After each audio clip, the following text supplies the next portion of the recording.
I wasn't planning to read her messages, but the phone lay unlocked like a trap, and the name Alex, like a red light in the dark. I had just entered the kitchen when I noticed her phone on the table. Usually, she keeps it with her in the bedroom, the bathroom, even when watering the plants on the balcony. But this time, she left it. The unlocked screen glowed dimly, and I almost walked past, but my eyes caught the name. Alex. A thought flashed through my mind. Leave it. It's none of your business. But my hands seem to move on their own. My finger trembles as I open the chat. At first, nothing special, a few jokes, discussing some meeting. But the more I scroll, the harder it becomes to breathe. Confessions, half hints, a promise to meet. I reread every line, trying to understand. Is it a mistake? A joke? But no, it's her style, short phrases, kiss emojis. My heart pounds wildly. Mentally, I beg myself to stop. Just turn off the phone and forget. But instead, I keep reading. A feeling of anger and hurt merges into a dull lump in my chest. I sit down on a chair, the phone falls onto the table. I try to collect my thoughts, but there's only one in my head. Why? She has always been there. We've been together for 10 years. Good times and hard ones, but always together. I didn't feel like I was losing her. Maybe I just didn't notice? She walks into the room. I flinch and instinctively push the phone away. She looks at me with slight surprise. I try to force a smile, but inside chaos, and I realize it's too late. I can't unlearn the truth. Since that evening, I started seeing her differently. Small things that once seemed ordinary now became signs, and each one cut me to the core. She places dinner plates on the table, and I notice her phone lying next to them, face down. It's a new habit. She never used to do that. Something heavy tightens in my chest, as if daily life had cracked, and cold air was rushing into the gap. I try not to show it. Make a joke, ask how her day went. She smiles, talks about work, but her gaze seems a bit unfocused. I listen to every word, trying to figure out, am I just imagining it? After dinner, she steps out to the balcony with a cup of tea, and out of the corner of my eye, I see her hand reach for the phone. A second later, it's tucked away in her pocket. I ask from the kitchen if she wants dessert, but she answers absent-mindedly without turning around. It's unbearable, this feeling of an invisible wall between us. I walk to the balcony, trying to seem casual. She's standing with her back to me, looking at the evening city, but her shoulders are tense. Everything okay? I ask. She flinches and turns too abruptly, an artificial smile on her face. Of course, just tired today. I nod, but her words get stuck halfway. I'd noticed her being tired before, but this time it's different. Empty, as if not from work, but from me. I go to the bedroom, absent-mindedly straightening her robe hanging on the door. It smells of fresh fabric softener. She washed it in the morning. But the room itself has a different scent. A sweet, unfamiliar one. My heart skips a beat. When did she manage to change her perfume? The next day, I head to work with a heavy feeling, like a stone pressing on my chest. On the way, fragments of yesterday's conversation play in my mind. Her tense voice, the strange smile. I try to brush it off, not to look for meaning where there is none. But the thoughts keep coming back, like a persistent noise. During my lunch break, I find myself scrolling through her social media. The photos, ordinary, flowers on the windowsill, her favorite coffee mug. But in the comments on one post, I notice the name, Alex. My mind buzzes. I click on his profile, it's private. Just an avatar. A black and white photo with a vague outline of a face. I can't convince myself it's a coincidence. I remember the chat, the same Alex. Nervously, I clutch my phone. My colleagues are discussing something funny nearby, but the words pass through me, as if behind glass. In the evening, I decide to check her phone. On the kitchen table, it's lying face down again. I pretend to check messages on my own device while keeping an eye on her. She's washing dishes, back turned to me. I touch her phone, but it's locked. Were you looking for something? Her voice comes unexpectedly close. I quickly lift my head. She looks at me with a slight smile, but there's a shadow of tension in her eyes. No, just moved it aside. I struggle to keep my voice steady. She nods as if not paying much attention. But I know she noticed. I lie in bed, listening to her even breathing. The walls feel like they're closing in, and the silence becomes unbearable. I close my eyes, but the name on the screen keeps flashing before me. Alex. I promise myself. Tomorrow, I will find out everything, no matter what the truth may be. The next morning, I head to work with a heavy feeling, like a stone pressing on my chest. On the way, fragments of yesterday's conversation play in my mind, her tense voice, the strange smile. I try to brush it off, not to look for meaning where there is none. But the thoughts keep coming back, like a persistent noise. I didn't want to become the kind of person who digs through his wife's things. But the truth, hidden behind silence, weighed on my chest, suffocating me. The next morning, I watch her leave until the elevator doors close.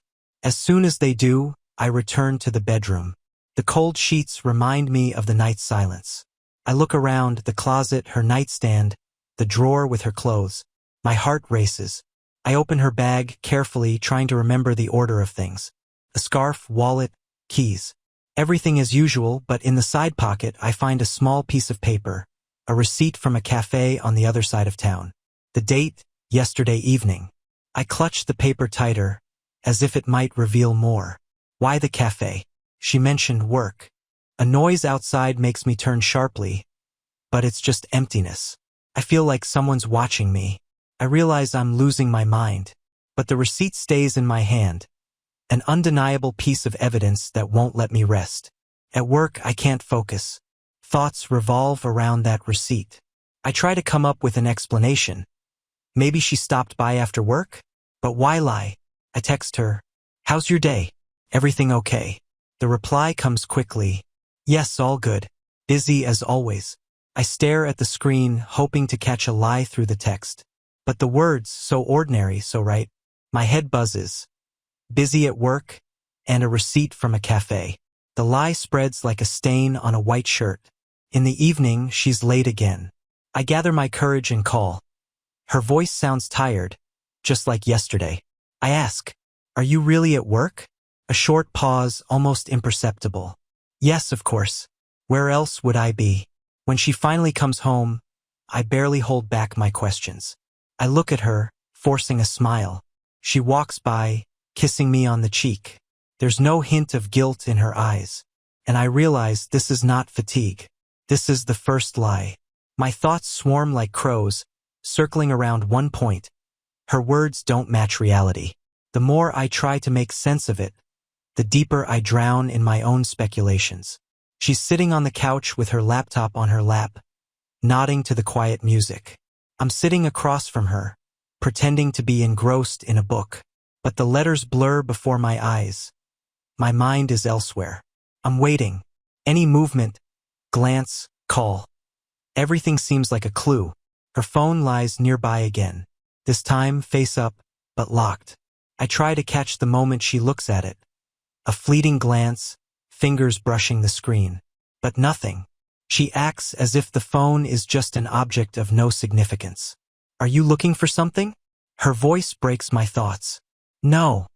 I respond too abruptly. She gives me a long, suspicious look. I feel anxiety crawling under my skin. "You've been acting strange lately. Is everything okay?" I pause for a second, trying to collect myself. "Just a lot of work." I wave it off. Her face softens. She comes closer, hugging me from behind, wrapping me in her warmth.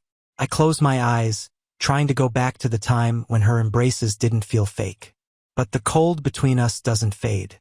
At night, I can't sleep. Her steady breathing beside me seems calm, but inside, I'm screaming.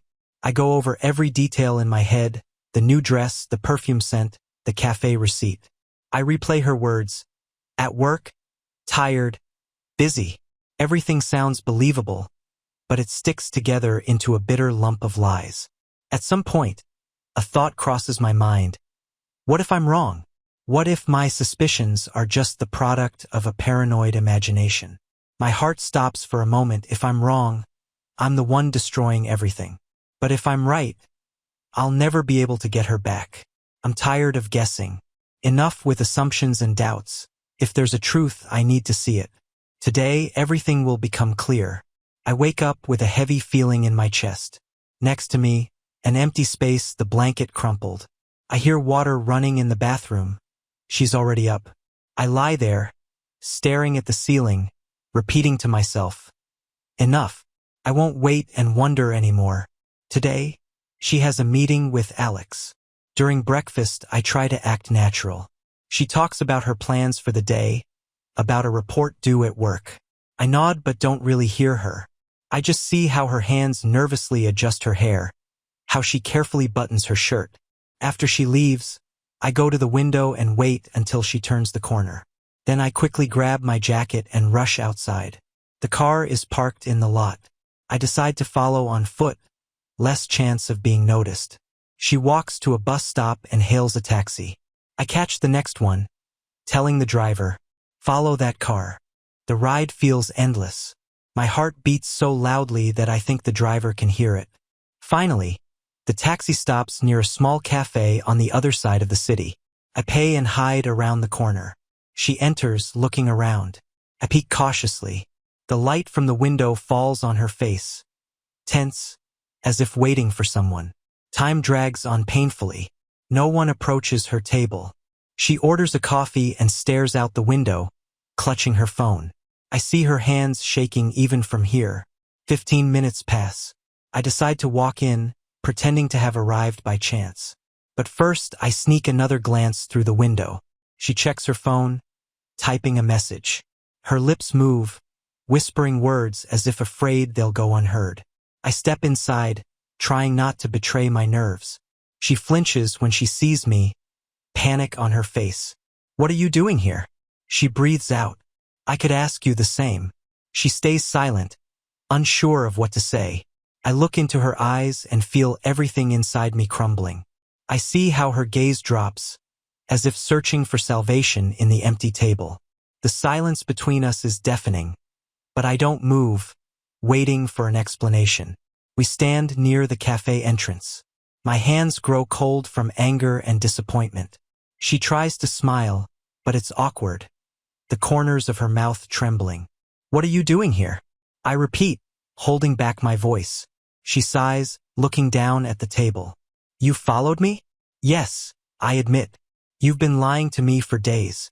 I'm tired of half-truths. Who is Alex? She covers her face with her hand, as if gathering her thoughts. Outside, people pass by, but right now, only her face exists for me, lost and confused. He doesn't exist, she finally says. What? My mouth goes dry. I made him up. She sinks into the chair, nervously twisting her ring. It's all me. The account, the messages, the entire conversation. I don't understand. I sit down across from her, trying to process her words. You wanted to test me? I exhale. No. I wanted you to look at me again, to make you care. Her words hit me like a hammer. I feel anger, but I don't know at whom. At her or at myself. She continues, not raising her eyes. You became distant. We live like roommates. I was afraid you didn't love me anymore, that I was just part of your routine. I wanted you to want me again. I stay silent. My mind tells me it's madness, but my heart clings to her words. After all, I was scared too. Scared that she didn't need me anymore. She sniffles, and I can't help but cover her hand with mine. She doesn't pull away. Instead, she squeezes my fingers. I wanted you to know what it feels like to be afraid of losing someone, she whispers. And I realized that we were both drowning in loneliness, not noticing how far apart we had drifted. We drive home in silence. The car smells like her perfume, but now that scent doesn't provoke anxiety. Instead, it feels like emptiness, as if I've just lost a battle. She looks out the window, motionless. I grip the steering wheel tightly, trying not to think about what to do with this truth. Her words echo in my head. I wanted you to look at me again. When we get home, I'm the first to get out of the car and freeze at the doorstep. She walks past me without looking back. I want to stop her, say something hopeful, but inside, Emptiness. In the kitchen, she silently sets the kettle and takes out the cups. Her movements are slow, as if her strength was left at that cafe table. I sit at the table, waiting for her to speak. But the words never come. Why didn't you tell me? I finally break the silence. She turns around, leaning against the kitchen counter.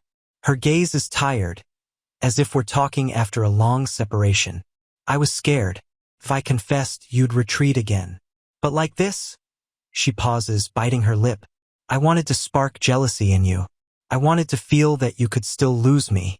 I nod, not because I understand, but because I no longer know what to say. You could have just asked. She whispers, and I feel a pang of guilt. And you could have just told me, I reply. She grips the cup, trying to maintain composure. The tea cools, and suddenly I realize that all this time, I wasn't fighting betrayal, but my own fear of being unwanted. I had taken her love for granted, treated her care as a given, and when I sensed a threat, I lost my mind. That evening, we sit on the balcony, each with our own cup of tea. The city outside pulses with lights, but inside, silence. She suddenly puts her hand on mine. I didn't want to hurt you, she says quietly. I squeeze her fingers, trying to hold onto at least this moment of closeness. In my mind, the question echoes. Is it possible to piece together something that has already started falling apart? We sit on the balcony in silence. The city hums somewhere far away, but inside, a hollow void. I don't know what to say, and I'm afraid that any word might be the last. She nervously adjusts her hair as if looking for something to occupy her hands. I want to say something, but the words get stuck in my throat. Yesterday, I was sure I would expose her lie and take control of our lives again. But now I realize the truth is not enough to fix everything. Are you angry at me? Her voice is brittle like a dry twig. I don't know, I reply honestly. Probably more at myself. She looks at me and her eyes are filled with confusion.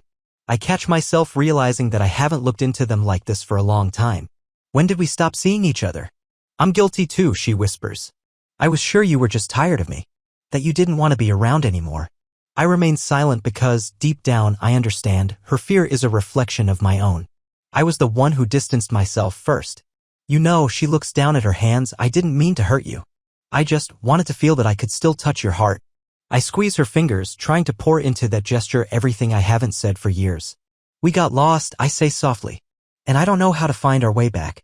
She shakes her head, tears glistening in her eyes. We can make it. If we want to.